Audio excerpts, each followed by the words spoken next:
नमस्कार. आज आपण वटपौर्णिमा पूजेला लागणारे साहित्य पाहूया.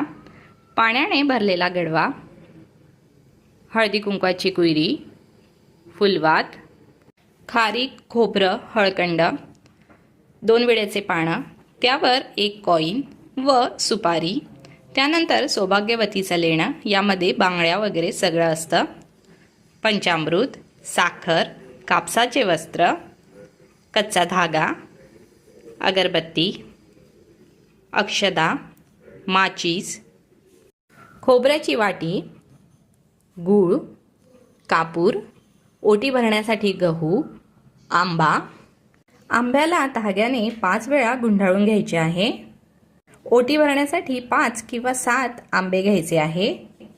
त्यानंतर ब्लाऊज पीस, गहू व त्यावर आंबा ठेवायचा आहे.